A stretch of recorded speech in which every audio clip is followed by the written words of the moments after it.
Coucou! Il t'est déjà arrivé de te poser des questions du pourquoi il fait nuit tôt ou plus tard?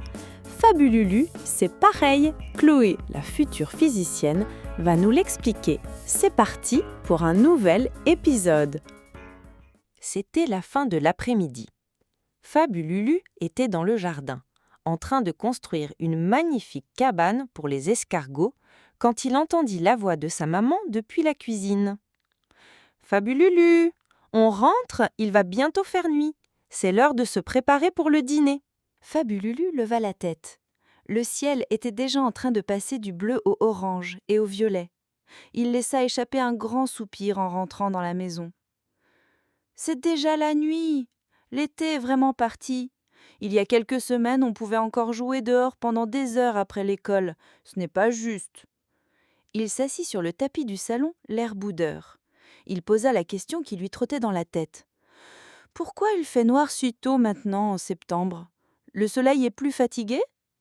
Chloé, sa grande sœur, qui finissait ses devoirs sur la table, entendit sa question.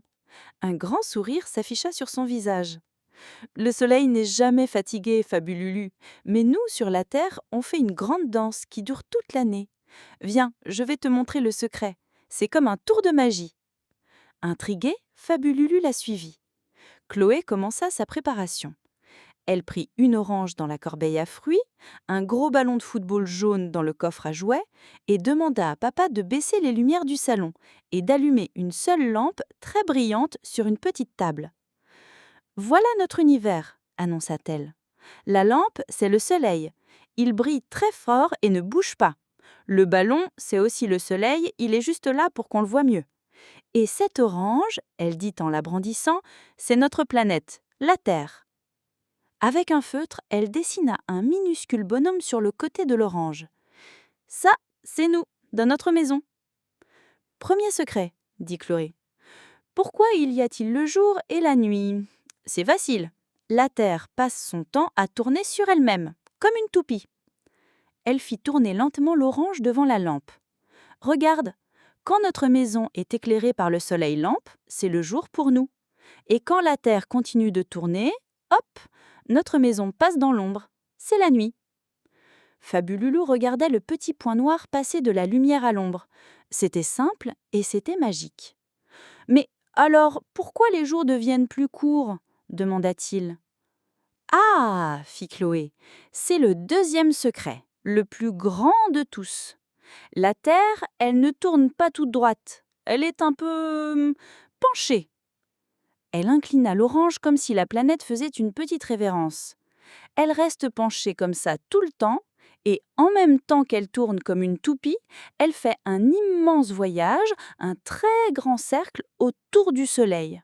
Un voyage qui dure 365 jours, une année entière. Chloé commença à marcher lentement autour de la lampe en tenant l'orange toujours penchée dans la même direction. Quand notre côté de la Terre est penché vers le Soleil, elle expliqua en s'arrêtant d'un côté de la lampe, les rayons nous éclairent plus longtemps chaque jour. Notre petite maison passe beaucoup de temps au soleil. C'est l'été, les journées sont longues et chaudes. Puis, elle continua son long voyage.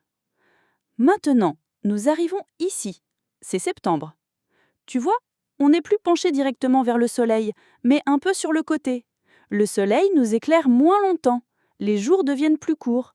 C'est l'automne. Fabululu suivait le petit point dessiné sur l'orange des yeux. Il le voyait passer de moins en moins de temps dans la lumière de la lampe. « Et quand on sera de l'autre côté, » dit Chloé en arrivant à l'opposé de son point de départ, « notre maison sera penchée loin du soleil. On passera très peu de temps dans sa lumière. Ce sera l'hiver, et les nuits seront très très longues. » Fabululu regarda le grand cercle, la lampe brillante et la petite orange penchée qui continuait sa danse silencieuse. Une lumière s'alluma dans ses yeux. « Oh, je comprends !